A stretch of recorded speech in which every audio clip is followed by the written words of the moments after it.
This is the playground where the players play. And as usual, with all my honored guests, I'm so honored to have Maxi B, one of the original Mary Jane girls. Thank you so much for being here. I really appreciate you You're taking welcome, time. man. You're welcome. Thanks And, for having me.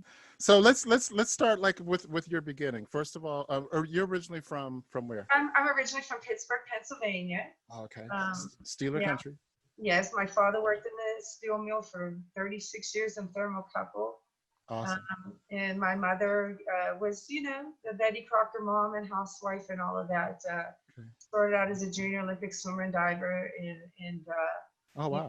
yeah, our coach died later on in life, and Mm-hmm. she didn't pursue that, but was a swimsuit model, which where I get my great legs from is from my mom. Wow. All Okay. of that. But my mom was a great, homemaker and mom, and back in the 50s and 60s, we valued that having that Mm-hmm. mom at home. It's a different world today, and Got you. kids miss out. So, grew up in. I'm a project girl from the East Coast. Uh, Born and raised very near. It's a three-city merged city right now Mm-hmm. called Cedar Valley, but it was Homestead, Munhall, West Homestead, and Homestead is in the African American community, you may remember, is the home of the first Negro baseball team, the Homestead Grays. Mm-hmm. Also home to greats like George Benson and Phyllis Hymans and great athletes. I grew up with Tony Dorsett's and Danny Marino's and things of that. My first job out of high school, I was secretary for an agent for the athletes for Pitt, Penn State, Pittsburgh Steelers, etc. Mm-hmm. So that was very exciting there. But I knew show business was always my thing. And ever since I Understood. was little, I knew, I grew up in a melting pot. Pittsburgh was a melting pot of just about every culture, everything that came off the boats. I mean, Awesome. you had your Irish, your German, your Polish, Mm-hmm. African American. We were all mixed in one, and a very friendly state. If Mm-hmm. you look at the license plates in Pennsylvania, it's the friendliest state in the United States. Right. And we're very neighborly in that. And Mm-hmm. when I came to LA, it was a lot different, a culture shock. But yeah, I grew up as a project girl, and Mm. Let didn't me. have a lot of money. Didn't have a lot of money to take lessons, and not. So I'm pretty much a self-taught performer, and Mm-hmm. took my natural talents and then enhanced them with my own learning. And let me ask you, as far as like your singing and everything, especially during your early childhood, was that discovered then, or did you know that then, like in your early Oh, childhood, or did that come later? yeah, I constantly was a radio girl. My dad was like listen to Creedence Clearwater. My mother listened to country music, but we had a wonderful radio station there called WAMO, WAMO, which Mm-hmm. was our greatest R&B station. But it played a little bit of everything, so I got a little bit of all the music and cultures. But Okay. I always saw myself going to Broadway, dancing and singing, doing theater arts. I Mm-hmm. always wanted to take lessons, but my mom and dad, we don't have money to push you like that. I never let it stop me. I would turn on the radio. I practiced at home. In Oh, my wow. Okay. in my backyard of my projects, it's a small little yard, and I had a screen door and had the glass on the screen door, and that became my dance studio. Many summer days, I would sit in the back with, putting on smiling faces, and all the Oh. girls that do imitate all of the different bands and choreography and sing along. And Mm-hmm. one day I'm Mm-hmm. singing, Tanya Tucker with my mother, and we're doing the bump, doing the dishes, and we're Nice. very active music, music orientated family. My Mm-hmm. grandfather actually was Yugoslavian, and he played many string instruments. And I found out later in life that he played in a Spaniard band, and they traveled all over Europe. So Oh, wow. my grandmother was a Piri Como dancer, so I guess it was in my blood from way back then, Uh-huh. music. My dad wasn't as musical. He liked listening to, but Okay. my mother and I, we would cut up a rug in the house, Mm-hmm. Mm-hmm. on cleaning day and turn on the music or whatever. But I Mm-hmm. remember many days my mom getting in that Studebaker and driving us in the cold winter. Studebaker. Yeah, my mother had the old Studebaker that never would start, and with the wood on the side and all that. yes, Oh yes, my with the God. side panel and all. They had it in the houses too back then. Lord, what were people thinking, putting wood on the walls? Uh-huh. But Uh-huh. But So you said your dad. So as you're growing up and everything, your dad like more he appreciated. So he didn't stop you from like doing no, pursuing no, your I dream. just always heard, I always wanted to take lessons and do this and do that. And I said, we don't have money to push you. We don't have money for that. We don't have money for this.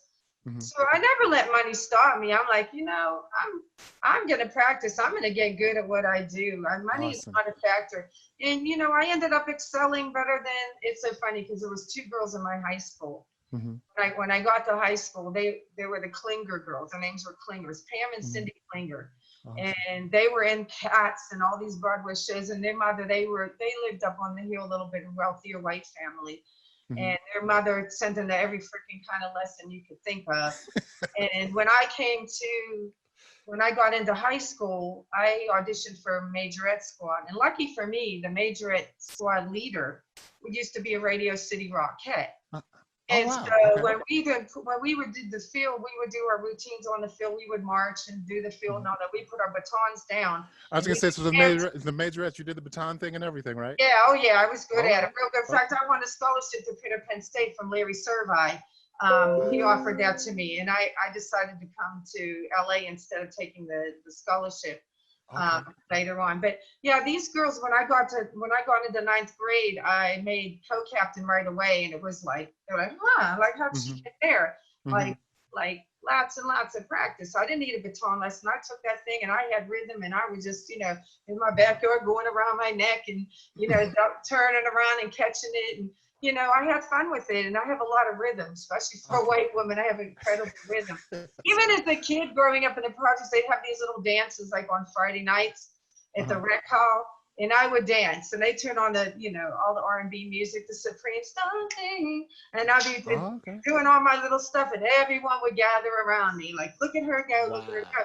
So as a That's little kid, you got something there. When right. you're Right. Right. watching you. So I played upon that. I started, okay, let me see what I'm good at and work at it, and I continually worked at it. And then later on, I remember my first real audition for anything was the first year they had the Pittsburgh Steelers cheerleaders. Now, Okay. mind you, Dallas Cowboys cheerleaders started because they couldn't sell tickets. So they thought if they could put dress up girls sexy, they can sell tickets, and that's how it started. Right. We You're right. we attempted that one year in Pittsburgh, Mhm. but we went all the way through the rehearsals and up to one game, and then they were just like, they cut it. It was just like, we don't need this. We sell tickets. The Steelers are a strong team, and I guess the franchise just didn't want it at that point.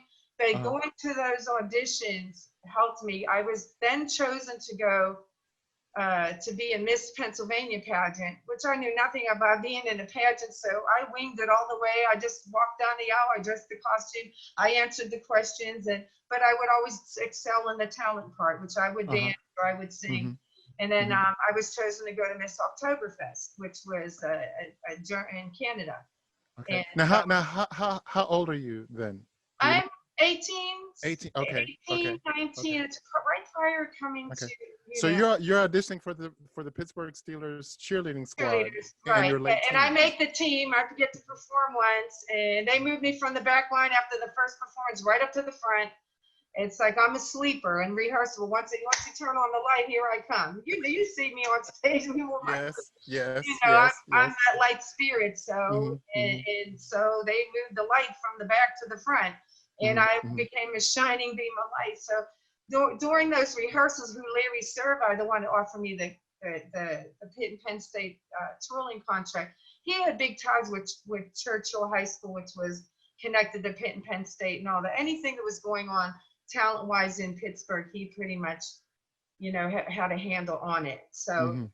that's when he offered me the scholarship for that. And Okay. And I and I'm sorry for just for me the scholarship was for. it was actually to be a majorette, to be on the majorette squad. It wasn't Oh even wow. academic. It was just they offered it to me because they wanted me on the team. Okay. I guess because Okay. of my twirling and dance ability and showmanship and the things that I was putting on stage. Mhm. So I modeled for a while. During that period, I was a brick model. I was had the long hair at the time before Rick got and dyed it. Mhm. It's going back in now. With Corona, like who cares? I'm not going anywhere right now. I did the whole full beard and everything during this whole Yes, period and I all mean, that stuff. So I I really know. enjoyed my modeling days. I was, in the Sunday paper, I was the gimbals girl, Kaufman's gimbals horns. I did the Hmm. lingerie. I was a 19 in my bra and girdles, like 35-year-olds wear, back in the day. And, Uh-huh. Uh-huh. Sears and J.C. Penney, mostly catalog modeling and that. And then started to do some runway Hmm. and a lot of hair modeling and things of that nature. But I pretty much did everything that I could do in LA, and I ended up coming here on circumstances which I'll discuss later. Hmm. Um, I came out here with $50 in a dream to Los Angeles, California, Hmm. Hmm. and 10 Hmm. weeks later, I was in the Mary Jane Girls, and Wow. Okay. So when you came out to California, it wasn't for the Mary Jane girls. It was no, it like you wasn't. said, $50 in a dream. It's time for me to go. I Yeah, mean, as it's like soon that as kind of I thing. got off the bus, I mean, I wasn't even there 2 weeks. Playboy, different people from Playboy had asked me to pose maybe 3 or 4 times already, like within Wow. 2 weeks. And back then Okay. it was like, now if you do it, like you become a star. Back then it wasn't really the move. My Right. mother was a Right. devout Catholic. I didn't want to shame her. And, I think they offered me like $10,000 to do that. And back then it wasn't, unless you were a Marilyn Monroe and had a big machine behind you, but it pretty much Hmm. doing Hustler and Playboy wasn't like, being a stripper and all that wasn't the good thing back then. Now Right. it's like it gets your career Right. off. I mean, you got McCartney B. I mean, if you're a Right. stripper and you're prostituting out the club and all that, you're good as gold today. Right. Right. We grew up with good Catholic morals and that type of thing. Hmm. So that wasn't the move for me. I did enjoy the modeling. Hmm. And that's, I ended up working, I had the bartending experience because I also worked at Penn State. I worked at the night, bartending some nights, Hmm. part-time work. So I had that experience. I came out here and I worked in a go-go lounge, actually. My first job there was a go-go lounge, and Candy was one of the girls that worked in the go-go lounge. Okay. Now, mind you, One of the Mary Jane girls. I have to check this because JoJo, our former lead singer, did an interview where she stated in the interview, I was very upset about it, where Sherry in the group was discovered in the 7-Eleven store and that I was discovered in a strip club. Let's Oh be clear. wow. Rick James never, I mean, this is, I'm saying, you don't need to belittle anybody else to make yourself shine. Hmm. Get the Hmm. facts, Hmm. the facts. You didn't need to do that. You didn't need to say those things. Let's be clear. Rick James never walked into a strip club. He really didn't even go to strip clubs. The whole time I knew him, I've never seen him go to a strip club. He was always working in the studio where, girls would come to the house or whatever and they would party, and he'd send people to go out and get girls or whatever it is, security, go bring me a few, Hmm. Right. crumpets or whatever you want to call it, but, Hmm. bring some party girls. But I never, Rick James, let's be clear, never walked into a strip club and said, hey, I want that white girl with the pink nipples to be in my group. Never did that happen. So let's be clear about that. First of all, let's get that clear. Okay. But Okay. no, this type of bar was like a gentleman's club. You sat down. It was most about getting drinks at the bar, making the Hmm. bar drinks. So Hmm. I was Hmm. bartending there. Candy was one of the go-go's, and all they did was walk down like a runway Hmm. with a one-piece bathing suit. I wouldn't even shame her to say she never took her clothes off, nothing like that. Hmm. So we became friends, and How did the introduction with Rick come about? that's what I'm getting to. So Okay. Okay.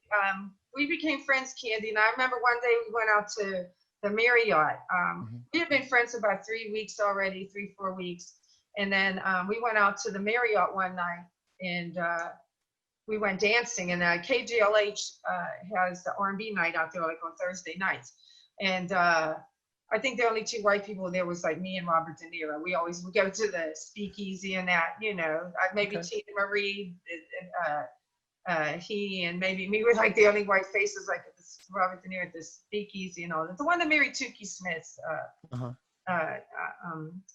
the one that was in love with Tukey Smith, I think that's him, Robert De Niro. Mhm. And we're dancing there one night, and everyone starts, gathering around like, oh, this white girl got all this rhythm, like, and the kid is like, dang girl, you got rhythm more than 10 N words, you know, more than 10 words. You know what I'm saying? Like, wow. So it's funny because even in high school, I went to school with, if you guys watch Law and Order, Tamara Tooney, she plays the forensic girl. That part was so meant for her. She came from a wealthy black family, one of the only black funeral home in Homestead, Pennsylvania. So that job was appropriate for her. But we were friends in high school. We were forwards on the basketball team. She was a cheerleader. I was a majorette. You know, we made friends. But I would always go to the high school dances, and they would like show me the robot and show me the wheel man. They'd love to see me like, let's show her this dance and see if she can do this one. It was so funny. But they would get off and see a white girl with all this rhythm dancing and doing these dances. They ain't never seen nothing like in their life. You know what I'm saying? But white people can't even clap, you know? So it kind of blew their mind. So that same reaction I had in high school is the same reaction I got at the club. People gathering around and kids like, damn girl, you got more rhythm. And she went and told Rick about me because she had already auditioned for the group. It was already there. I was the last one chosen for the group. So Sherry was already there. Candy was already there. And JoJo, and they had already started recording the album. And I think there was another white girl that they blatantly put in a picture one day on the greatest hits. And her name was Tegan. They did have a white girl for a minute. I don't think she agreed to the contracts. And what Rick had told me, she just wasn't the right fit. She was a white girl, but she did not know how to really. Back then, white people and black people didn't relate. See, I had that relationship thing. I could talk to black people and white people, and I grew up on both sides of the fence. So if you come from a straight white world and you're being tossed into this world, it's really hard to adjust if you don't have relationships with African Americans, which I've had since childhood, since early school days. So I think that was a little bit of the problem too. But when I guess Rick decided later on down the line it was going to be me. I guess she was up for contractual reasons or whatever. I don't know what the issue was there, but she never made it to the marketplace. And let's be clear about that. I never was a replacement for anybody because Candy has gone out and said that, I replaced Tegan. And I never replaced anybody because she never made it to the marketplace. It was still an audition phase. So basically, I saw Rick's brother at the Comstock Hotel in Beverly Hills. I had 3 different meetings with him. One was to take a picture, do a brief interview. He got back to Rick. I hung on, waited for 10 days to get it. Well, Rick wants you to meet with Roy again. So I met with Roy again. And then on my 3rd thing, I came there with very little. I didn't have much clothes to wear or anything. He took me shopping to Fred Siegel's store, bought me 2 pair of pants. Fred Siegel. Yeah. Very expensive high-end store. I mean, this is with Sharon and Jackson. Switch went there too. I remember. Yes. I mean, they still have Fred Siegel's, believe it or not. Oh wow. Believe it or not. Yeah, it's still around on Melrose. In fact, I used to live across the street from it at one point. But yeah, he took me there, bought me some clothes, and we went on Rick's private jet, and we flew up to Sausalito, a record plant where they were already recording the album. And I walked in, and it's funny because Rick is his studio set where it's like a cockpit, and he's got the screen in the back. Yeah, it's it's all glassed in, and the band members are all in there, and it's sometimes they're playing, grooving, and he picks up the groove, or sometimes he goes down there and helps them with the play, or whatever they're making is fantastic music. So I was like, when I go in there, it's like cloud of smoke, woo, he's got his branches hanging over, dried up, and you just go up there and deep roll one and just smoke everywhere. Not to mention the cigarette smoke too. Jesus, woo! It was a lot. Oh yeah, that part. Oh my God! That's what's killing me now. All the smoke from back in the '80s and the '90s. It's just, it's bad. It catches up with you later, people. But it sure does. We sat on those planes back in the day when people smoked for 13 hours. Oh my gosh! Do you remember? Right. That's why all the airline stewardess now got lung cancer.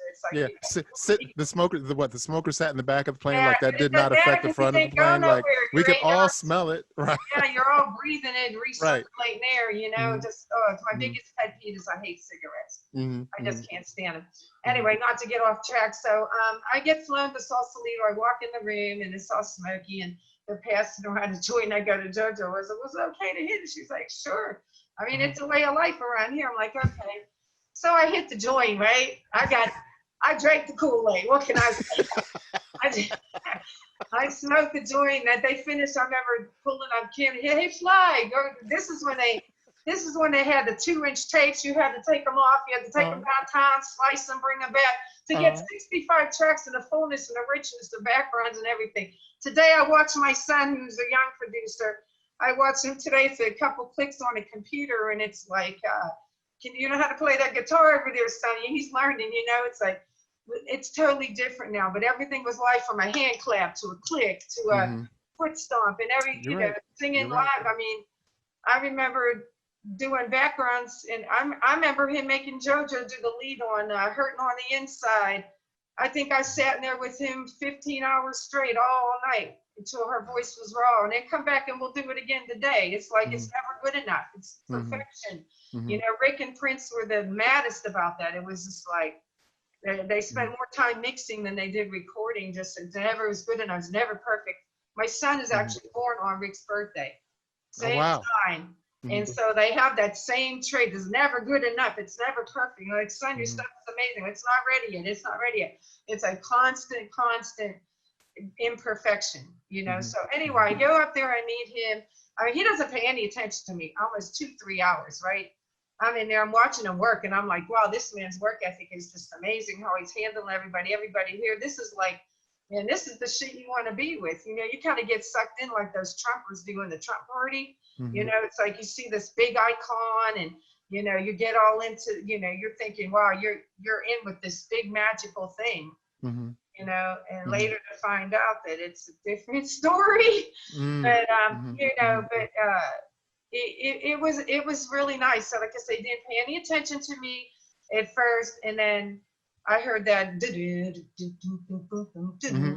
on the bass. Of course, I'm standing up doing the nasty, grind my hips, which is dance I created. Came out of Pittsburgh from the streets that I, you know, was just something I rhythmically felt.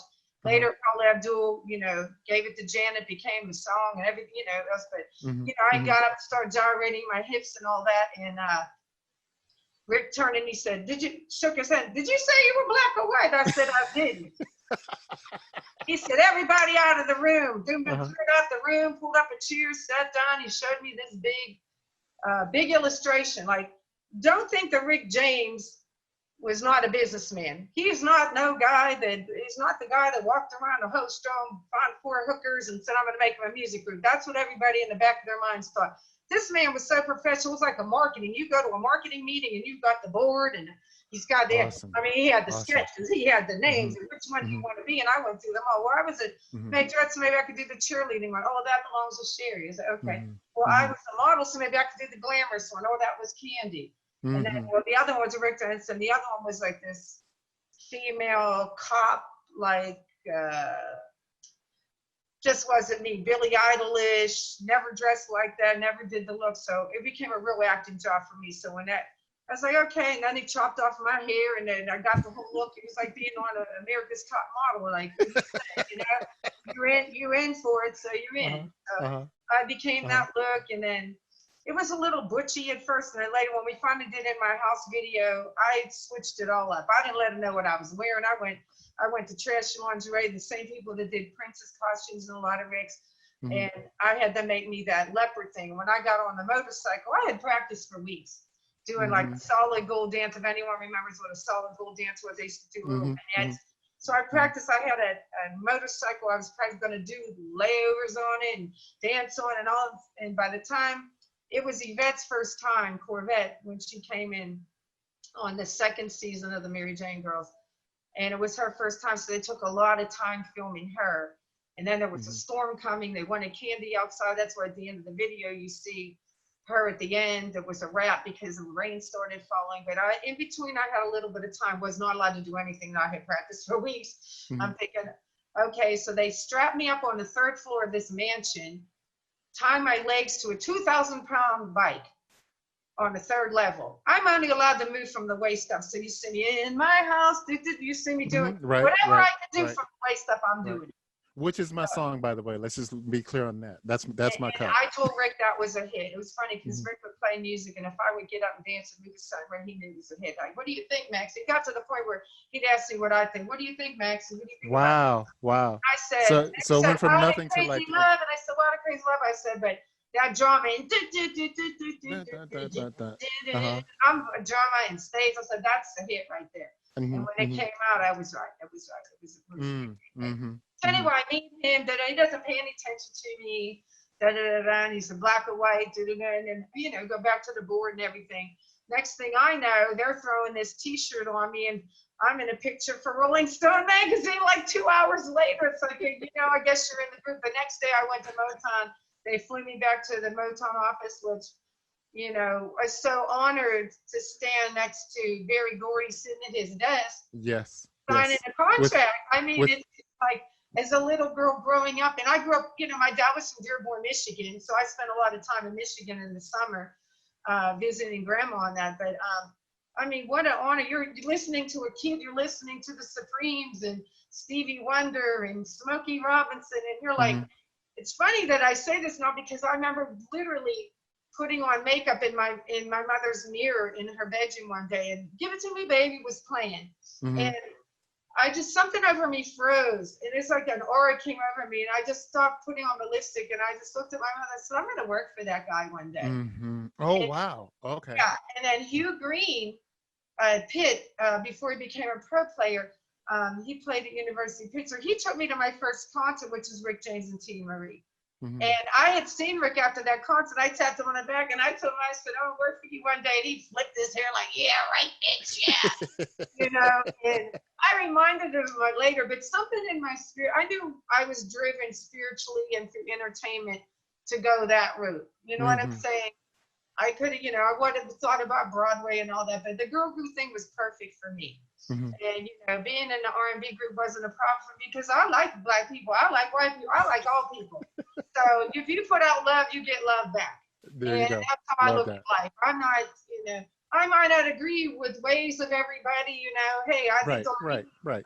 in Mhm. LA, I think the Armenians drive too fast and they smoke too many cigarettes like the Koreans. And I mean, there's little factual things we all tend to be a little racist about. But I mean, just being a blame race, like, I don't like you because you're Mexican, or I don't like you because you're black. I'm not Mhm. that person. I believe I have a light. I believe like God made me a light spirit, and Mhm. I Mhm. had to learn not to let people dim my light. Now I just turn it on bright as hell and just burn your eyeballs out. It's Mhm. like, Mhm. Mhm. get over Mhm. it. Don't hate the player, hate the game. So I mean, I have Mhm. a lot of love to give, and I get it back. So Mhm. Mhm. one thing I And this is can't. that's so coming out right here, during this whole time. I mean, it's so coming out. But as long as I've known you, I mean, that's just the way you've been. I don't think I've seen anything different from you. That sunshine has always And been there. I enjoy people. I enjoy love. I mean, Mhm. even with my cooking, I get satisfaction out of serving people my food, and in my cookie business, delivering cookies, and I put the love in it, and it brings me joy to see the smiles on people's faces. You Okay. give a little. It doesn't hurt people to smile and say good morning, Thank whether they you. speak back Thank or you. not. Totally agreed. If Totally they agreed. speak back or not, that's on them. But you don't know what a person's going through Mhm. Mhm. in that Mhm. moment. You may have changed them from, committing suicide 5 minutes from now, or making them feel worthy. Give a compliment. Give Mhm. a Mhm. compliment. You might not Mhm. like the way they look, but them shoes, I like your shoes. Try to Mhm. open a conversation with There somebody you go. sometimes, There you go. just to feel them out before you judge. Got you. That's right. Before you judge. That's right. You know? Before we go any farther, I do want to go back to what you just said a minute ago, and I want people to hear that. Did you say something about a cookie business? Yeah, I have my powder Because puff I'm cookies. I'm quite the cookie fan, so I'm just that's why I'm I bringing that. didn't bring you any backstage. Did you get some already? No, Oh, I know usually when we do shows together, I bring them for the other groups and leave them in the dressing rooms. What? We'll have to ship you some. We'll have to Oh, ship you some. please, We please. have And about this 30, is actually a 32 business where people can varieties come now. to this is actually a business where people can come and buy them from you. I It's set up actually like do that. shipping. Yes, I do shipping. Okay. The name of the business and where we can get these cookies. It's called the Powder Puff Cookie Shop. I'm sorry. Say again. The powder, like powder puff, like a Okay. powder puff for makeup. Powder Okay. Puff, POWD, or Powder Puff, PUFF Okay. Cookie Shop. I'm Okay. on Instagram too. You can always reach out on Instagram at super, SUPERMAXIB, Super Max B. Hmm.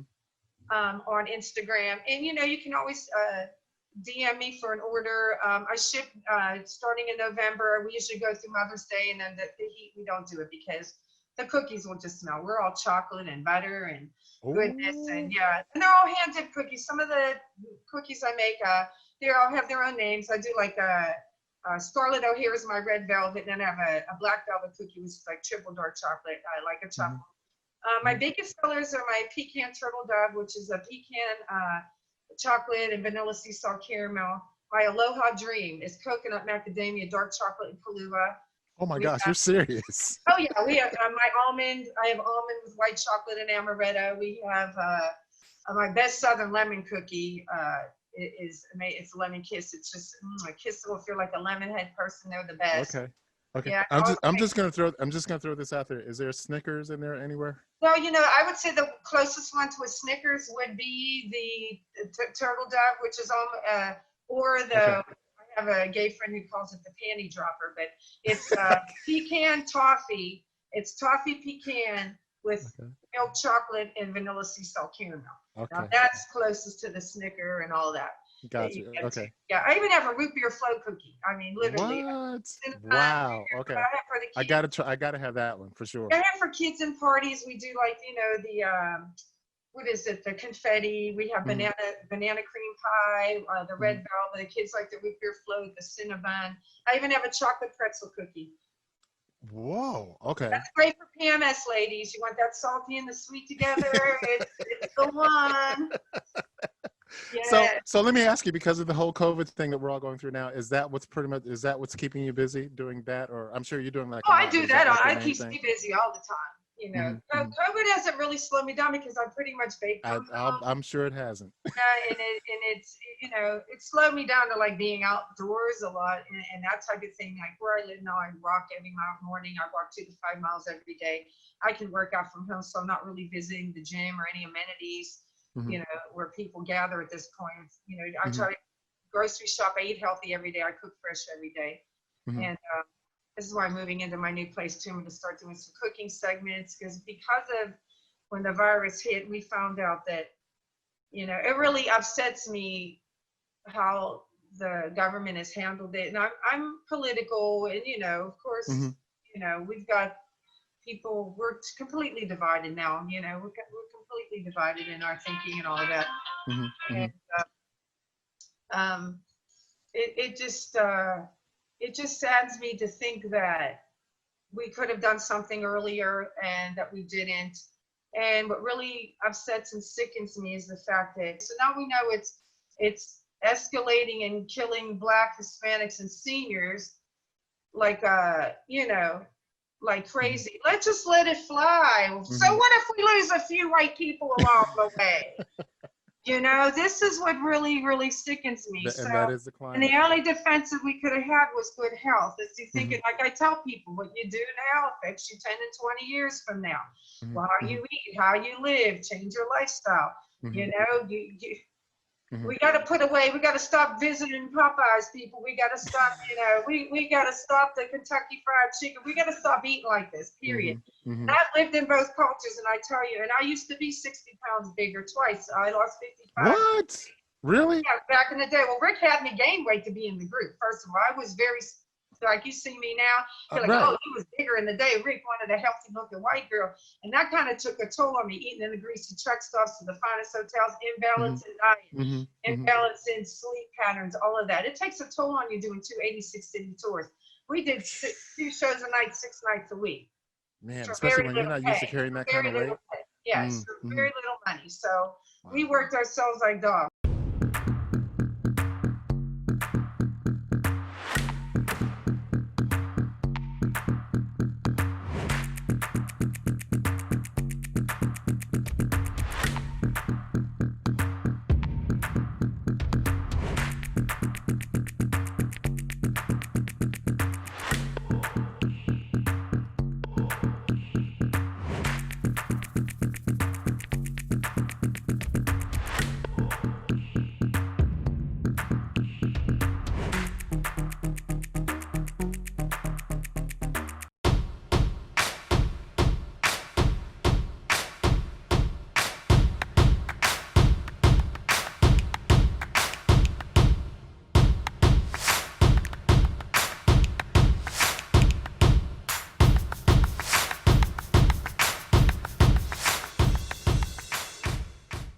So you're back there touring a lot. You had like a little bit of weight that you put on and everything, and Yeah, you did mention for little pay. Yeah, he had me gain weight and all that. And for very little pay. And then, yeah, and then, you Mhm. know, we're drinking and we're doing all that, has more calories onto you and all that stuff. So when I left the group, I left a lot of things alone. I left that whole lifestyle, you know, that I haven't had alcohol even to 94. Mhm. You Mhm. know, all it does And is, I was going to ask you about that too, because it was like, first of all, the Mary Jane girls, they were like, at the head of like the lady groups at the time. I mean, you guys were like the yeah, there pioneers, was nothing really like the new lady group as then. opposed to like the Supremes from back in the day. I Yeah, mean, we're we like were the like new the lady bridge. groups now. Yeah, Hmm. we were like Hmm. that bridge in R&B for a while. I mean, the Hmm. Go-Go's, they have Bananarama and the Go-Go's on the white side, but Hmm. Hmm. you know, R&B Hmm. didn't have, you know, as far as pop and rock and that, they had girl groups, but there was nothing for years that were Right. And successful. I mean, they had a few groups that just weren't as successful. And then after mhm. us came the Good Girls and then, you know, Destiny's Child. But we kind Right. of Right. waited for girl groups to Yeah, come back. you guys were like at the forefront of all that. Yeah, And Rick, of course, he's like blowing up and everything, and he's putting these groups together and all that, and he puts puts the Mary Jane girls together.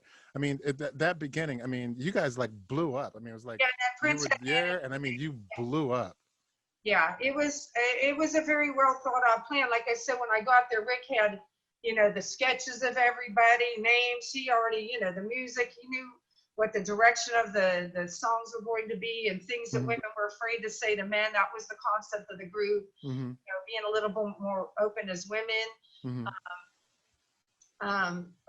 You know, saying things like, "Here's the key to unlock my door to my house," and you know, Hmm. they just say things blatantly. They don't know how to say it without saying it in music writing. Right. They, Right. hey, let me hit it and quit it. You know what I'm Uh-huh. saying today? It's like Hmm. so Hmm. the songwriting and the production and the family of the band and the girls. It was just like a whole family situation. Same way Rick and Prince. They both had two families. It's like, you know, then the Right. media tried Right. to make everybody like dislike each other and this and that. Hey, we respect the Prince camp and they respect our camp. Thank you And so much for mentioning that. I really because that's important. I mean, it was good. It wasn't as like you said. It wasn't like this big separation between the two. I mean, you guys got along to a certain extent. yeah, I got yeah, you. Got you. yeah. Awesome. So, you know, the media tried to pin Vanity Right. against Mary Jane, what was the better group. Um, There I was a high personally, respect between both camps. yeah, it was great. I mean, Mhm. beautiful girls all the way around. I just think the Mary Jane girls, to me, had shown more talent Mhm. vocally, choreography wise, Mhm. stage, you know, just staging, music videos. Mhm. I just think more money was spent and more thought was put into it. And because basically Rick did share the idea with Prince that he wanted to have a lingerie clad group at one point, and then Prince beat him to the punch. And Mhm. that's when Rick he put it together, but not as well thought out as Rick did. He's like, I'll put three pretty girls together and I'll put them in lingerie and we'll give them a hit record. Mhm. Instead, I think I'm a nasty girl. They're just standing there in the video, very Mhm. plain, Mhm. very low budget. Mhm. Um, Mhm. where we basically had, you know, we actually shot two videos in one night at the nightclub we did boys with. Whoa. What videos were those, if you don't mind me asking? And boys were shot 3 days in a row with no sleep. Like you're sleeping on the stairs. It's like, yeah. And looking at the video, you can't tell that. Uh, no, yeah, you I know, mean, you guys. I mean, you look because great. we I were mean. pumped up and excited. It was like, hey, this is a dream come true. You're with Mhm. Rick James. You're in a girl group that Rick James is producing, and we're doing, you know, major production here. It's like Mhm. the Mhm. costumes, makeup, Mhm. full on And everything. that's what I mean. You guys were up And and you you were look beautiful and excited. doing the whole thing. Yeah, Mhm. you're Mhm. excited. I mean, there's nothing to complain about that early in the game. You know, Mhm. you're Mhm. excited. We had to shoot for a week straight without sleep. I'm sure we would have had some toothpicks between our eyes, and we would have done what we had to do. Because Uh-huh. that, if you want to be with Rick, you better do what's required. Every foot better be left. Every Mhm. toe better be right. When the head's left, Mhm.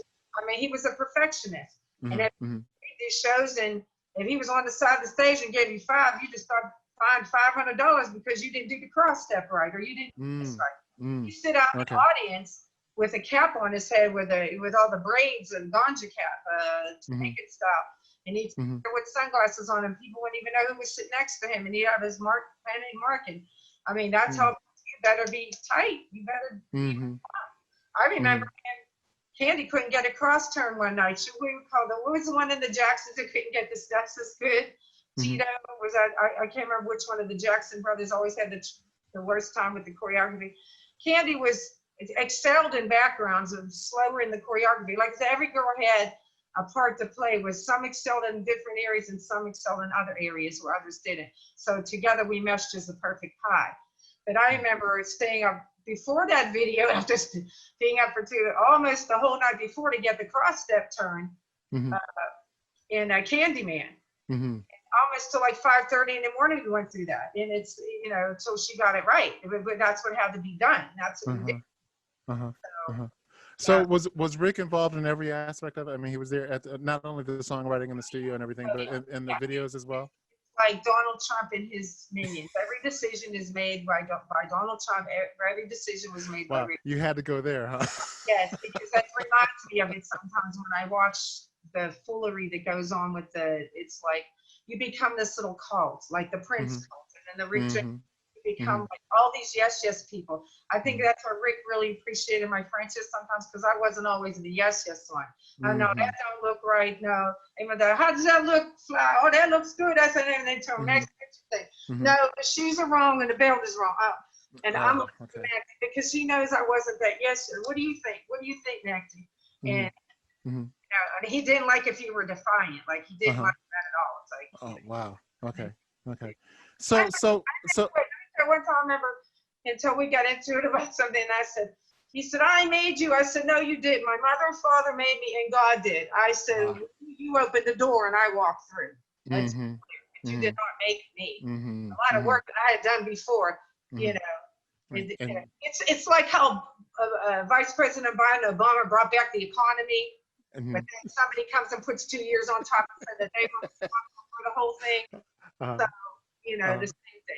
I had already put my part into it. I brought something to you that you could utilize in your group, and no mistake about that. What I did to get here was my responsibility. When I got you, I was already ready, to walk through that door, and I walked.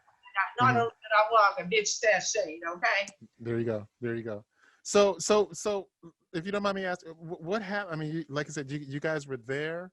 And then you weren't. I mean, you had like these big hits and all that stuff. I mean, what, all night long, Candyman, Boys, you know. And like I said, my favorite, you know, in my house.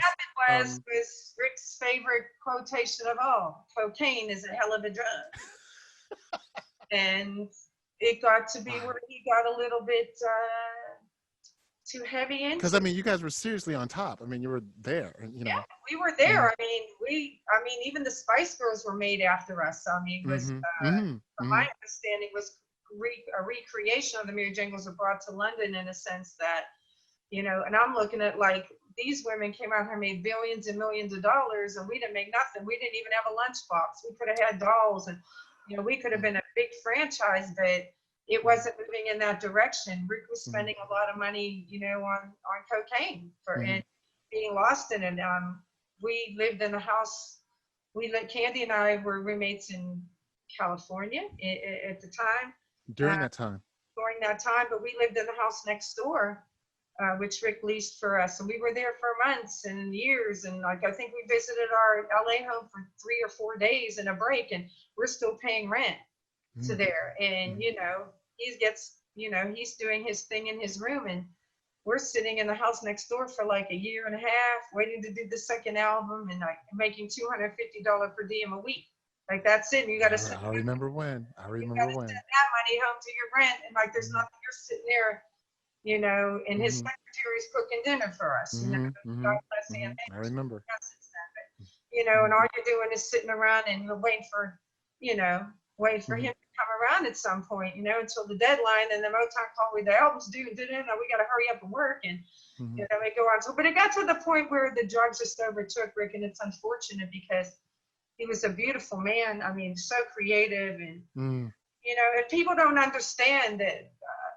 Like maybe I understand it when you spend time with somebody and you watch them and you watch their lives. And one thing I noticed about some of these creative geniuses like Prince and the Rick James is that they're bored with where we are in life. They're bored. They're so genius that they're bored with the everyday human being. Like they need to elevate and get up out of here. It's not that, oh, I'm going to get high, it makes me write a better song. mhm, It's I can't relate to anything here because I never was on their level. mhm, mhm, Period. To mhm. start with. Now there's musicians, but then there's genius musicians. Or Miles Davis Right. and Mhm, your Jimi Hendrixes, and it's like this is where the drug comes in and takes them out of here, takes them to a place where, how can I say, they can create their own space. mhm, That none of this brings them down or gets in their way. mhm, So mhm. it's you have to really be around some type of person to understand what I'm saying. That somebody's already been a music Mhm, mhm, or a mhm, musical legend. I mean, they devour their life in them. It's all they do. I mhm. mean, gets up in the morning, you go to sleep. My son's the same way. Every good music producer or musician I know, they get up and they hit it every day. They're at their computer or at their board or they're Wow. creating or they're Mhm. producing or and they do this till they go to bed and then they're mixing. And if they have to work a day job in between or they get it in, but this They is find a way. they find Mhm. a way. But if it's your passion, then that's it, it is what it is. Right, right, You know. right, right. But they were born to do these things. They were born to do these things. So I Mhm, just I just think the drugs got in the way of everything. Got in mhm, the way of Rick. It got in the way of the girls. It got in the way of everybody's life. It just mhm, did. mhm.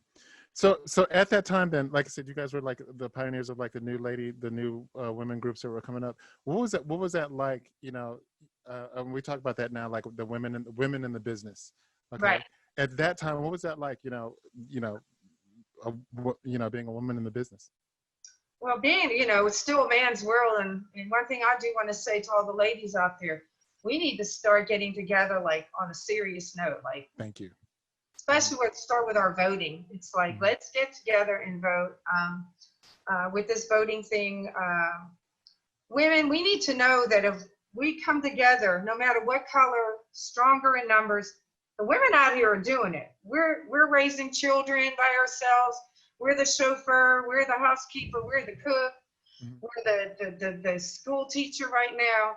mhm, We're not mhm, showing any kind of strength.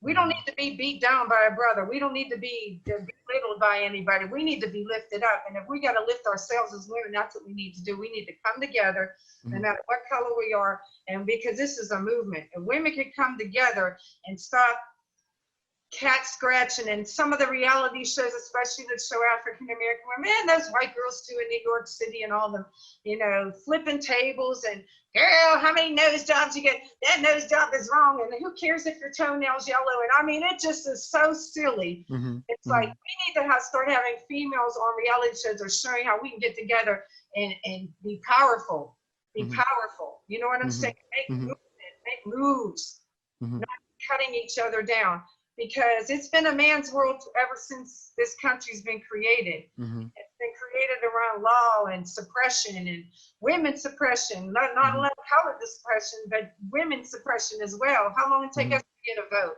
And how long we're still waiting on a woman president? People Uh-huh. just didn't want Hillary because she was a woman. It didn't have Uh-huh. nothing to do with nothing else. But Mhm. she was a woman. They weren't ready for the first woman president. Yeah. Okay. And now Mhm. they want to talk about, oh, and now you might have the first black woman president, Kamala Harris. So that's the Uh-huh. thing, the meat they're throwing out now. It's like you wouldn't want that now, would you? But what is so bad about it? You Uh-huh. know, Mhm. first of Mhm. all, our color thing is changing. Look at our Mhm. children. I mean, Mhm. some of the kids that we have, like from Mary Jane girls, like my son has got four cultures in him. Sherry's daughter, Corvette's daughters. They're what, Jewish, Mexican, black. I mean, we've got so many cultures in one. Soon we're not even gonna know what color anybody is because we're all interracial, um, interracial, interacting, having children, adopting, Mhm. children, whatever. So that color thing is about to throw it out there. But as far as being a man against women, women right now could rule this sucker. We can run the Congress. We can run. We can Preach. change Talk. Talk. Mhm. completely. And Mhm. guess what? Look at the countries that have women. They're Mhm. Germany and different. They don't have the problems that America has. Mhm. They don't Mhm. because women are compassionate. We've Mhm. got a bunch of cold, heartless souls running our government right now. I'm Mhm. telling you, cold as stone, Mhm. beady-eyed snake eyes when you see them standing behind the president. Look at their eyes. Mhm. They Mhm. shift left and right, or they just beads. They're just snake Mhm. beads looking at you. Right. Okay, no soul. There's There's no temperature, there's no blood flowing in there, one agenda only. And that is to create havoc and separation.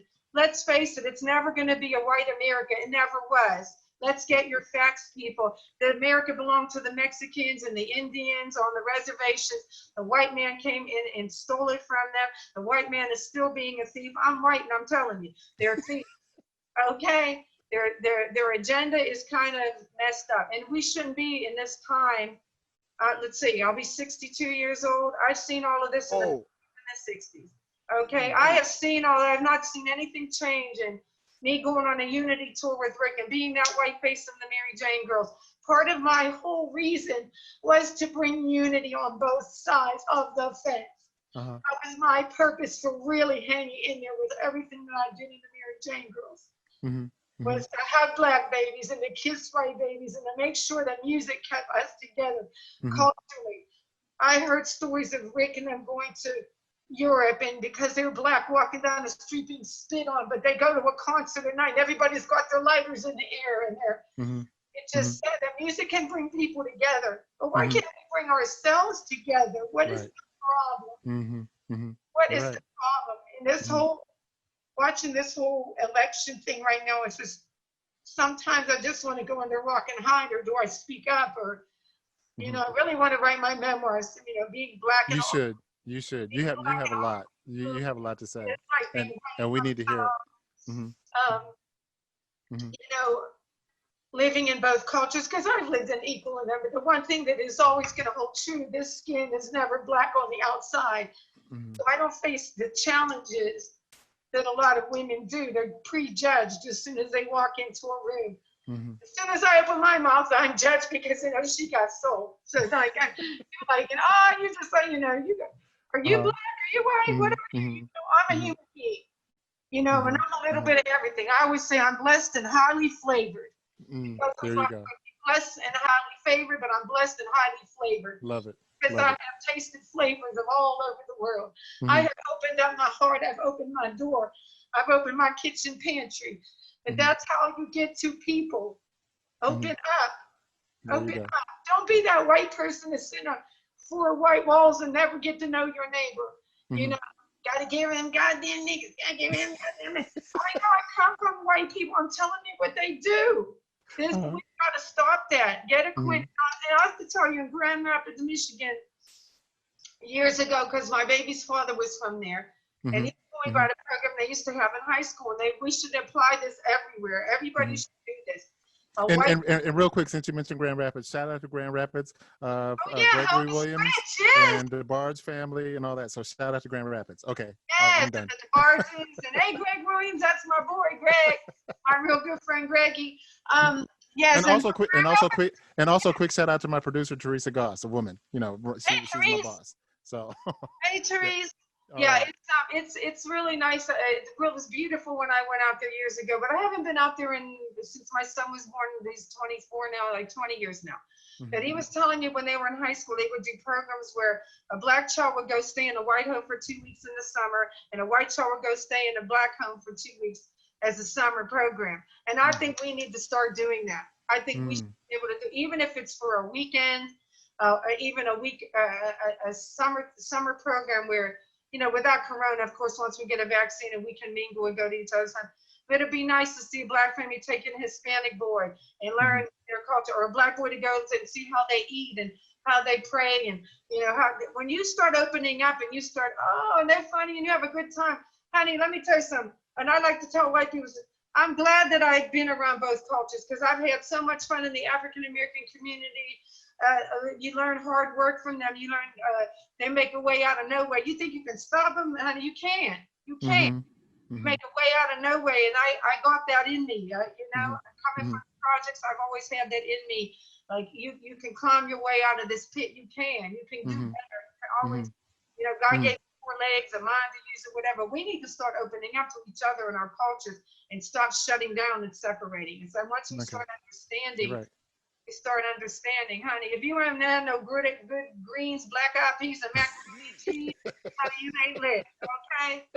If you haven't gone over here and had some good pasta and smelt and all that over here with the Italians, or you go over there, go ahead and have a Shabbat dinner on Friday night with a Jewish family and see how they do it. Open up. That's what I love about California, because it's a melting pot of everybody, just kind of where I come from, pizza. But if you live in the Midwest and it's like black, white, and okay, and we have a few Hispanics that work in the meat factory, or we got them here at Steak Brothers, or that kind of thing. We really need to start opening up. We really need to learning each other's ways and cultures. We might not like them all, but we learn, and we learn tolerance from each other. And I always say this, religion and politics don't mix. And religion is really what's hurting a lot of us. I'm saying have faith in God, read your Bible, have a personal relationship with God. But I'm telling you like this, God don't care if you wear a dot between your eye, a hat on Sunday, or eat your goddamn wiener kosher. He don't care about that. You think God is worried about you eating a kosher wiener right now if you're Jewish? Do you think God cares if you wear that hat on Sunday, or you're all wrapped up with your Muslim wear? And some of the Muslim women, I'm sorry, you're in America. You don't have to wear that. You really don't. I mean, I'm not dissing their faith or culture or any of that, but you get judged very quickly that way. And sometimes you'll get shot for that. Walk down the street wearing that, we're doing feel like killing a Muslim today. You know what I'm saying? Just because of the hate. Just don't, you don't have to be a walking advertisement for everything that you do. But have your relationship with God. Have your personal relationship with God. That's how I look at it. And I get on I've been on my knees more crying for the country than I ever have. I cried like, Lord, what is going on? Like, have we gone nowhere? In 50 years, they're trying to take us back to the damn 60s. We're trying to bring a judge in right now with convictions of Catholic beliefs. I was born Catholic. I changed to Christianity, but I've been to the Jewish church. I visit them all, so you can understand. The only thing I wasn't too cool on was a Scientology thing. It kind of was like, reminded me the Children of the Corn or something like that. Everyone was all up on me and looking through me, and I just didn't feel that. I'm sorry. I can't believe in it. I mean, I guess everybody needs something to believe in, but that wasn't it for me. Got you. You are quite the spirit. I want to go back to something you mentioned earlier, and I'm only mentioning this because you brought it out. 62 years old, and look at you. Look at you. I try. And I got to say that to anybody, if you've never seen, the original Mary Jane Girls, if you've never seen her perform, if you've never seen Maxi perform, that is one show. I mean, you talk about not only is she good, not only is she really into everything, but it's truly inspiring to see. This is a 60-year-old woman up there who, first of all, looks as good as you and moves. I mean, she does. She gets up there and sells it. I mean, you move. And it's inspiring, not only talking to you as always, and I hope people get that here, but I mean, to watch you perform. I mean, I'm so touched by that. And I work hard at it every day. You can tell you do. You can tell that you do. First of all, I have a huge gay following. My gay boys, they will talk about you, honey. And my transgenders, that's a girl, they're never going to say, no one's going to say the white girl to let herself go. She done let herself go. What happened there? No, it's not. I believe if you come from an iconic group such as ours, you have a responsibility. Truly iconic. At any time. Anytime you need to stay ready. You need to be ready. Ain't no getting ready. And and it's funny though too, because you are that performer to where, they say, they tell the whole community, if there's one person in the audience, you got to put 150% in. 95% of the community does, they'll still be like, but I got to tell you, Maxi B is like, if there's one person in the audience, you will put on a show for that one person. I've seen you do it, and it's like, man, and again, it's inspiring at that age. We were just had this conversation yesterday with the comment, well, you have to act your age. And my comment has always been to that, where's that book? Where's the book that says you have to act a certain way at a certain age? What are the rules as far as that? I always say, just because you turn 50 don't mean you have to wear granny panties and right. Where is that? And I mean, you're, like I said, to watch you, you're an example of that. It's like, you don't let it go. You're an example of that. To watch you, it's like, wow, look at that. Are you guys watching this? It's the honest to goodness truth.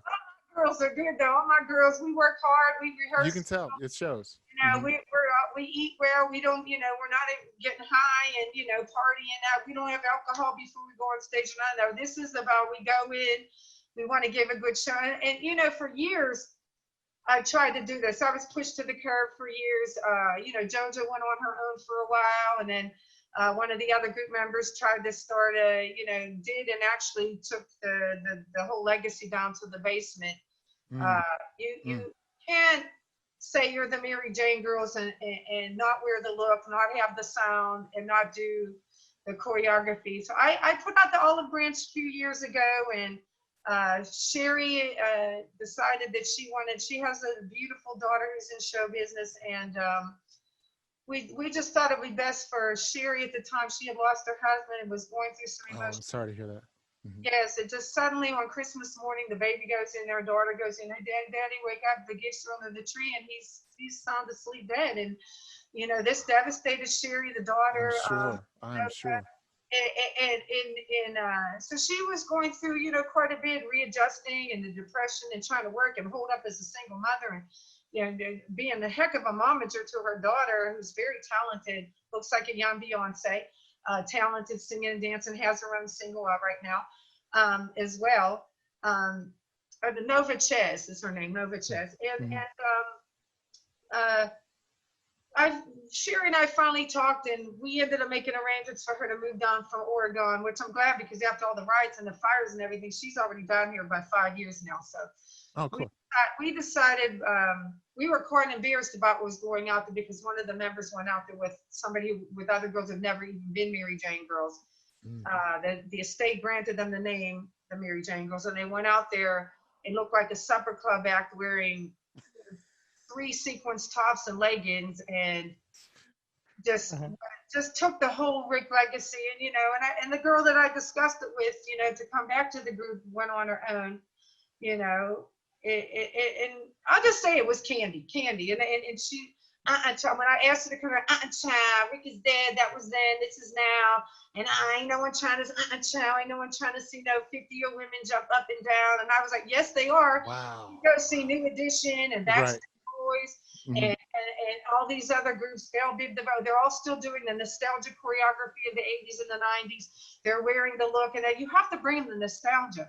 So we, you know, and they lose a certain amount of weight, and all that was a problem. So they decided to go their way, and we actually were with that person for a while, and then the money wasn't being right and all that. I was too embarrassed to be on stage with them. Honestly, I did one show, and that was enough for me. I said, this is not who I am. I don't work out like I do. I don't keep my stamina up like I do, and all that for this crap. And it was crap. It was standing like it was like standing at a supper club lounge and just singing the Mary Jane Girls song, which didn't sound like the Mary Jane Girls. It was not professionally tracked or anything professional about it. It was just let's go get this money, Rick is dead. And I was not with that. Gotcha. So Sherry and I, along with Seth Neblett, where Seth is, if y'all remember Melia Frankel, original Bride of Frankenstein, this is her boy, this is her son, who's our road manager. We got together and said, if we're going to do this, let's do it right. So we put it together. We auditioned a new lead singer. We got somebody to replace Candy. We put it together. We put a video. Who's very good, by the way. She's very good. Yes, she's very good. Yeah, thank you. And yes, a new lead singer. And at the time, JoJo was never say never, but no, she was being managed by her husband at the time, who was a real piece of work, let me tell you. It made a very bad reputation for her out there and for the girl in the group, for the girls. And they were pretty much, JoJo was working, they were sending out our pictures and everything. And then when they would get there, and say, where's the rest of the girls? Oh, face it, she was the brand, and the other bitches was nothing but eye candy with the store, and she would go get the money. And this went on for years. Well, I sat on the sideline. So I learned how to cook and learned my baking business, and I was cooking for celebrities and, you know, doing this type of thing. And I'm thankful of it now, because now when opportunities come, I have other things to brand other than I'm just not a background singer. Or I'm just not a, good. Yep. I'm prepared now for everything else to come, because I've done other things, just to, you know, make money and raise my child. So when the time came, like I said, to do it, I got to know Corvette. Well, Corvette really didn't need to do it. She's in business with her husband. They're very wealthy. They're doing quite well for themselves. And I mean, the door's always open. I mean, she's more than welcome anytime. But the group that we have now, we put it together, was more about not just saying the Mary Jane Girls. It was putting a real show, an entertaining show. And it That is. was made from the actual blueprint of Rick James's original vision of the group. And Mhm. we wanted to stay, Sherry and I said, we're going to stay as close as we can to the blueprint of Rick, maybe Mhm. update the costumes a little bit. But I redid the choreography. I kept some of the parts, and I Mhm. updated the show a little bit more. Mhm. Sherry worked on the vocal, and we had complaints from JoJo and her husband not to use her vocals or the tracks. We re-recorded. We spent money, about Mhm. $15,000 just to And it shows. Mhm. re-record the show, re-record all the backgrounds for the track dates, website, costuming, hair, makeup, photo shoot. We did it all professionally Okay. before we made the presentation, and then we got. And real quick, what's the website? The website. Huh? What's Oh, the website? for the girls, and now Yes. it's MJG Maxi Sherry on Instagram. MJG Maxi Sherry. Maxi Sherry on Instagram. Okay. Okay. Yes. MJG. And just for clarification, just because I keep saying the original Mary Jane Girls, what is the name of the group? Well, we are the original Mary Jane Girls, Maxi. And that's what you call yourselves. That's Because that's a statement of fact, right? okay. Okay. We got sued for saying the Mary Jangle, so we didn't work for 2.5 years again. These same groups went out, made money, and was taking it to the bottom basement, just not making, and you have to figure in the funk world, we weren't only funk, we were pop and R&B. So sometimes we like to break out of doing just the funk concerts. We like to do the clubs and Right. and all that too. Mhm. And when you're doing just strictly funk concerts, basically there's only the Mary Jangles and Climax to really Oh wow. sexy females, on the stage. And we go 3 hits and we're out. And that's good. It's good where our age group is and our stamina and everything. So it's perfect. But the thing was to create a good show that was the blueprint of Rick, of what he imagined for the Mary Jangles and what he put to the marketplace. And if anybody couldn't get along with that program, like, I am like Rick because I spent a lot of time around him. He always had me by his side. All the recording, he never let me leave his side. He was crazy about me. I always said next to him, I was always in his sight. So I absorbed like a sponge so much. But I know certain things he wouldn't allow on that stage. And by goodness, and Sherry's with me on that. We know Rick would never have that unless this was fixed. Or that was fixed. If you have to lose 50 pounds, then lose it. If you have to change your hair to do that look, do it. If you've got to do whatever it takes to get that validation from Rick, I feel that I'm strong enough to get the validation. You know what I'm saying? I feel like he's saying, okay, thank you for respecting me enough to put something that I would respect on the stage. Okay, instead of just trying to fluff my dead ass and make some damn money. Okay, and that's where my heart and my passion really lies with the group. I don't know if it was a problem getting together because the white girl wanted to run it or this or that, whatever your issue was. I just wanted it to be done right on an entertaining show. And then after that, we had to hear from, well, if you don't have the lead singer or the name, you won't work. So it was about a 5-7 year struggle to get out there, but guess who's out there? The original Mary Jane Girls, Maxi and Sherry, putting all the other groups to rest. Because why? Because we're giving the fans what they want. We're respecting Rick's vision and putting on a good show. Yep. And just in your speak now and everything you talk about now. I mean, when you spoke earlier about him making you, you're proving that no, you didn't make me, because you kept it going for like the last 40 years now, So I mean, wow. You're like I said, you're quite the spirit. You really are.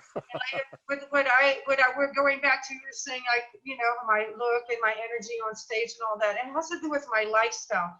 And that's my newest passion is, and let's go back to the coronavirus and going back to how it was killing African Americans and Hispanics and because of the high blood pressure and all of that. I've been eating after I left Rick James, I discovered anti-aging superfoods and helps reverse wrinkles in the skin, ward off diseases.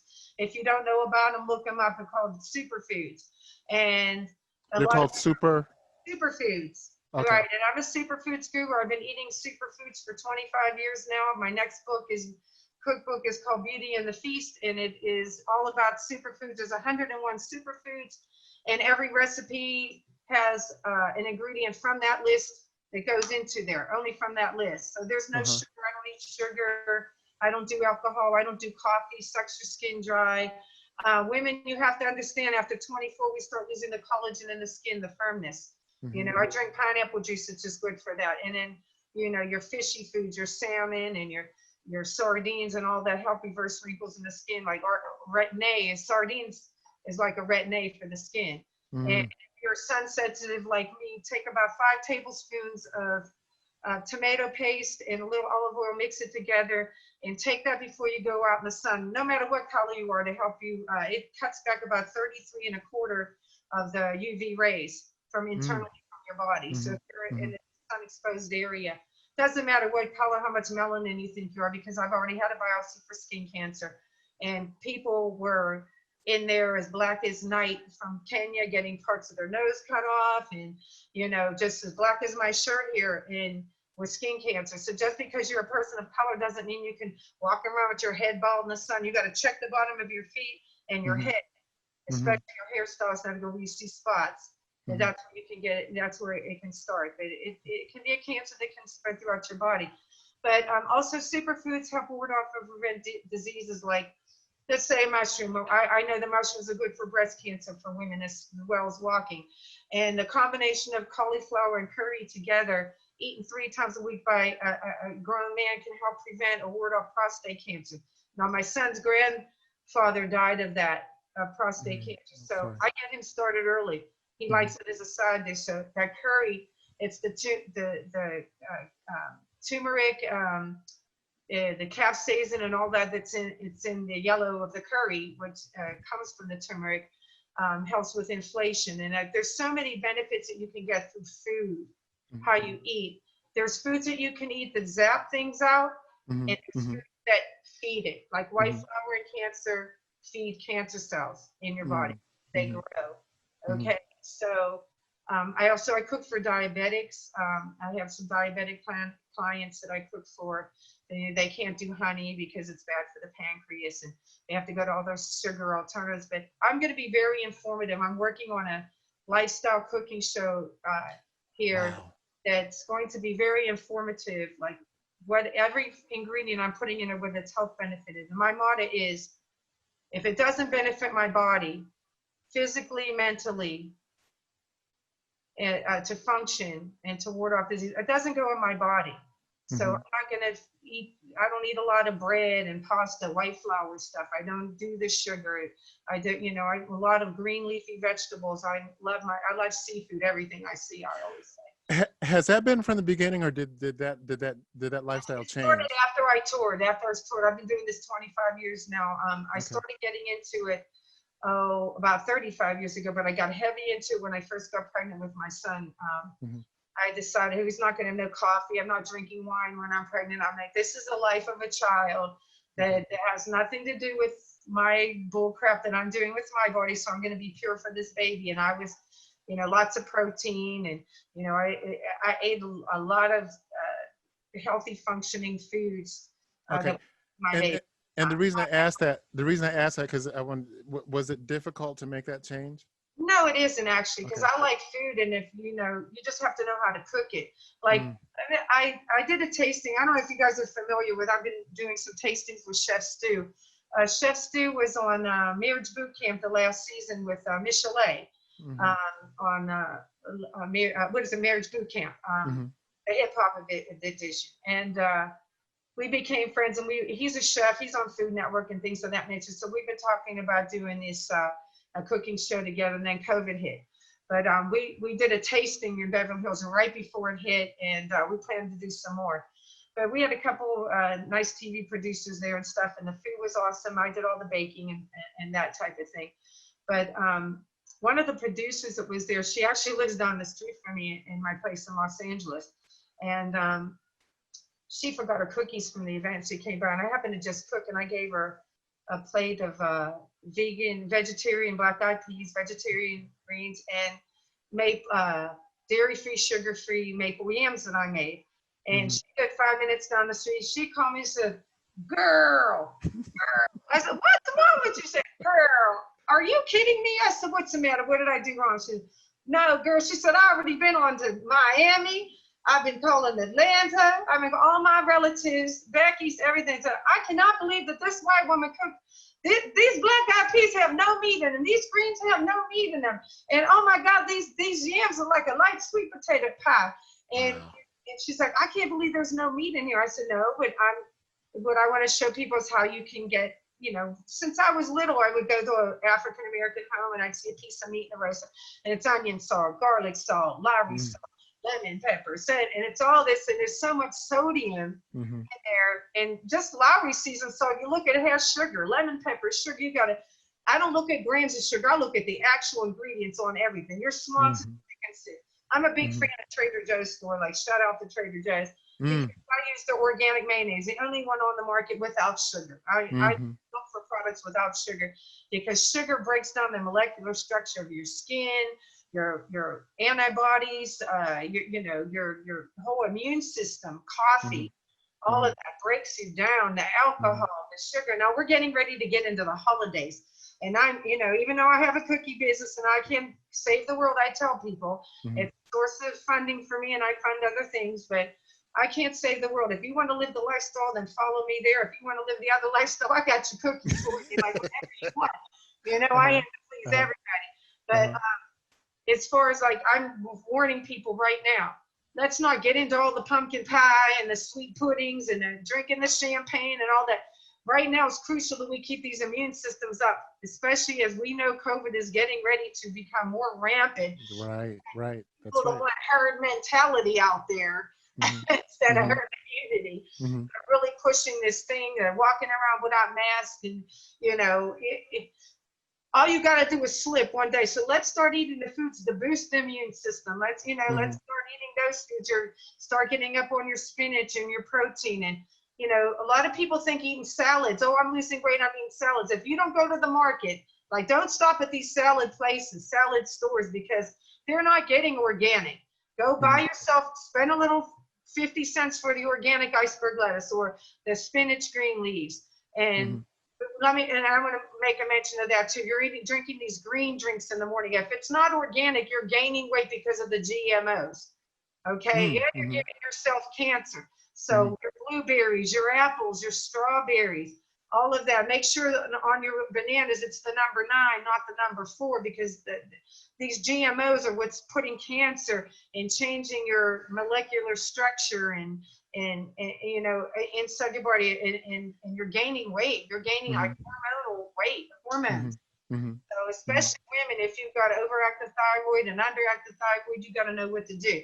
So Mm-hmm. these are the things I'm going to do through cooking. I'm going to help women with menopause, and with cancer, people with high blood pressure. If you've got high blood pressure, take 2 mustard green leaves a day and eat them raw, or chop them in your cellar. Will lower your blood pressure immediately. Ask your doctor. Don't do these things without taking your medicine. But you can start, and then maybe you start trimming down on the medicine, then starts trimming down on your cost. Your Mm-hmm. monthly cost. If we just keep relying on the doctor, we got to do something for ourselves too. Like, Okay. God tells you the door's ready. If you're not going to be ready, but you got to prepare yourself to be ready. You got to do some things on your end too. God Okay. can't do everything. And You go know, back. If you have high blood pressure, do what? take 2 mustard green leaves and eat them raw, or just chop them up in your salad. They're a little bit bitter, like radish or whatever.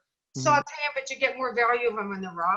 Mm-hmm. Or a few mustard seeds and things of that. You can sprinkle them into your food. Okay. But I Okay. mean, all these little things I'm going to be helping you with cooking, and it's just showing you how to create it. And you don't need, for my cooking, you don't need a bunch of food processors and truffle butters. And it's not a fancy. It's just how to eat simple, how to eat clean, how to eat fresh every day, knowing what you're putting in your body, what you're warding off. Like, hey, I've got an issue with this with my eyes, or I've got an issue with this. Maybe this will help with this. It don't mean overload, everything in moderation, Mm-hmm. but but we need to, please, I'm telling people, cut back on the sugar now for Mm-hmm. the holidays. Mm-hmm. Because that's the biggest culprit. We're going to go crazy with the pumpkin pie and cranberry sauce, and we're going to be drinking, and you're going to be so broke down from the sugar, and then you run to that corner store and somebody sneezed, maybe you get corona and you go fight it off. It's harder. It's harder. Mm-hmm. But Mm-hmm. because of the mistakes that a lot of the communities have made with their former diet and their lifestyle, you Mm-hmm. know, park your car far, walk to Mm. the market. And Walk. I see the I'm a ladies, true believer in that. I see the Mm-hmm. ladies leaning, on the back of the Mm-hmm. On the market. And walkers. Yep. I don't mean to be rude, but I go up to them and excuse me, miss, but I noticed that you're leaning on that thing of sound. I don't want to hear it, but I'm just, here to tell you 5 years from now, I could be a walker. I mean, stand up, roll your Mm-hmm. shoulders back, and try to walk a little bit, Mm-hmm. get Mm-hmm. a little bit a day. The body will adapt Mm-hmm. eventually. You know, And I always find that interesting too, because when I see those people, being 62, that those people that you speak to that are on the walkers are younger than you, you know. yes, yes. And it's like, And okay, a how lot did of that them are happen? getting a disability check, especially ones that walk over Right, when they have a cane out. They're walking right, with a cane to get right, that check just so right, they're on right. Like in their videotape. 50s and their Well, enough 40s, and they're on their walkers. Like, come yeah, on. exactly. Yeah, Mm-hmm. but they're skipping rope in the house, Mm-hmm. so they're on Mm-hmm. disability, a lot of them get that check. Mm-hmm. I don't blame you. Hey, don't hate the player, hate the game. But Mm-hmm. but I'm just saying, as far as if you don't use it, you will lose it. Mm-hmm. And I'm Mm-hmm. looking at LA, like when I live in LA, so I'm in Vegas now too. I have a place in both places now, and because I'm doing work out here with the cooking show and all that too. Mm-hmm. But I kept thinking in the back of my head, if we have a tsunami, like if there's an earthquake, they say, you can stand an earthquake, but if a tsunami hits you, your body will automatically fall to the ground. That's Mm-hmm. how you know it's tsunami. You have minutes. Mm-hmm. Minutes. If you're 85 on the work, can you get up to the third floor of your building? And Mm-hmm. all the elevators are shut down. Like I see them in Macy's, or the elevator used to be broke down all the time. And I said, climbing, Mm-hmm. and try to Mm-hmm. climb up those stairs just to Mm-hmm. get to the second floor of the mall. It's like, do that 10 times. Mm-hmm. Mm-hmm. Go up and down. But people, we need to start working the lungs. This thing Yep. affects the heart and the lungs. And if you don't work the heart and the lungs, Mm-hmm. And nothing I'm can glad go you right. mentioned that That's too. your engine. I'm glad you mentioned that, because there's so many like exercise tools that are just natural. Like, instead of elevator, take the steps, Yes. and like you said, park your car But away. I mean, you don't have to go to the, yeah, you don't throw have to it in go to the the air gyms. fryer. Yeah, Right. throw it in You the know, air fryer. right. Let's order this. Everybody wants to order online. It's like nobody's Right. moving. You're just sitting in the get up and move, turn on some music. Exactly. I would walk in the mall for cleaner air before Corona came in. I'd see a lot of ladies, seniors with their walker and stuff, and 3 or 4 of them, I convinced them to get rid of the walkers, and they're walking on their own now. And they're like, There you thank go. you, honey. You're such an inspiration. So I There try you to go. be an inspiration every day. Mm-hmm. So, Mm-hmm. you know, Well, hopefully Maxi, I can write something here one day. I'm going to inspire people. So, awesome. Do me a favor, when your show is ready, or when you're close to ready, can you let me know when that show is? Because I'd definitely like to pump that if I we'll could. let everybody know. We'll come back on and we'll do a whole show about it, and, I send look you a forward clip to if that. we can. And maybe we'll have you on there, Eddie. You know what I'm saying? Uh-oh. Well, So you're going to hurt me. we'll talk about, we could talk about what some of the boys in Switch are eating, and how, how the road life and all that affected them, and like the changes they can make today. Because that road Please. life is hard. People don't understand that. It is. Like, It is. going from It's greasy very hard. stop to You're you right. live a balanced life. One day Mm-hmm. you're in the greasy truck stop, the next day you're at the Hemsley Hotel eating out of gold, gold pork pies, so. And then, Right. my favorite part about being on the tours are the what do you call, sound check suppers. Mm-hmm. That's what really got me into doing my first cookbook was champagne and collard greens a few years back. Mm-hmm. Because I was cooking for a lot of celebrities, and I put all their down-home favorites in there. Johnny Gill was one of my first clients, and Eddie Griffin, Malcolm Jamal Warner. I mean, Lenny Kravitz and the Jacksons my food has touched their palate. Mm-hmm. So Lunel was a big fan of my cooking. Mm-hmm. On my cookies. Mm-hmm. I've done the Black Rodeo for J.B. Fox. I've done quite a few, things. Rick was even a fan of my cooking. He supported me a lot with that. Mm-hmm. George Clinton. Mm-hmm. George Clinton, every time I see him, he doesn't say hello. He's like, where my catfish? Because he loves my baked lemon and spicy cabbage greens I made with mashed potatoes, and he likes a triple chocolate cake with milk. That's his favorite thing. I don't say, hey, Maxie, how you doing? I say, where my catfish? Mm-hmm. Awesome. Awesome. Well, listen, it was so, thank you again. I mean, for doing this, really appreciate it. I mean, this is quite the spirited interview, and I love that. Maxi B of the original Mary Jane Girls, Thank you so much for being on the playground where the players play. Thank you so much for having me, and we'll come back again. We'll keep talking. I told you we didn't have enough time to talk. My story is long. Well, I Longer can than keep long. going. I really could. I can keep going. This is Go long, awesome. go long, This go is long. awesome. This is awesome. Again, thank you so You much. look amazing, and God bless you. And Thank you. You too. we're all coming in the blood. And like I said, let's lay off the sugar. Let's build our immune systems, people. Go lots of green leafy vegetables. Make sure you're buying organic. You know, we don't want those GMOs. Organic is the best way. It's a few extra cents. Mhm. A few extra. Put the Dorito chips back. Oh, Put them back on oh, the shelf. you Your just own stuck a popcorn. dagger in me. Oh. I'm going to show you all that fun, how to make healthy snacks and treats and all kind of stuff. Yeah. Awesome.